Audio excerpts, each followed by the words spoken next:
We've got a health alert for you this morning. Exposure to man-made chemicals may raise your risk for high blood pressure and possibly other problems. That's according to the American Heart Association.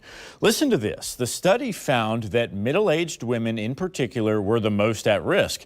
In fact, they were 71% more likely to develop high blood pressure than other groups. We want to explore this topic a little bit more, so I want to bring in Dr. Delisa Fairweather with the Mayo Clinic. Good morning to you.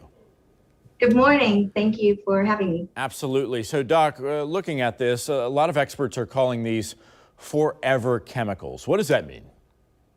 So that means that it's very difficult to get rid of these chemicals out of the environment. They are actually pervasive everywhere in the air and in the soil and in our drinking water and in our food.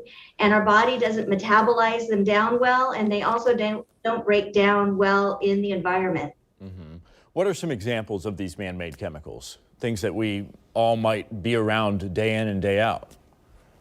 Well, this study particularly that just came out in Hypertension journal was really looking at this chemical called per and polyfluoroalkyl substances, or PAFAS. And these are one example. These are they're found in thousands of products that we have around our house, both in our food, in many different types of food. That it's also things like BPA, bisphenol A. So those are endocrine disruptors that really affect us. But this study in particular was looking at these forever chemicals, which are the PFAs. Mm-hmm. And these are found just in many different products, cosmetics for women. There was really this increased risk, especially in women. So this sex difference, that it's really an elevated risk in women. And for women, hypertension, especially after you go into menopause, you're at this increased risk anyway. This increases your risk of cardiovascular diseases like atherosclerosis, which can lead to heart failure and stroke. Mm-hmm. Are plastics a big concern with these chemicals? Yes, actually, so we already knew about plastics being a problem with BPA, and actually it doesn't matter what kind of plastic because we have now moved to BPA-free plastics, but actually any kind of plastic's a problem because if it is BPA-free, it has BPA-F, BPS, BPF, and these other plastics, which are also endocrine disruptors, and they do the same kinds of things as BPA does. And then these PFAs are also in the plastic. And when you heat them, if you're drinking water and it's in your car and it overheats, or you're heating up your food in a plastic container, it causes these chemicals to leach out, and you have increased levels of these chemicals.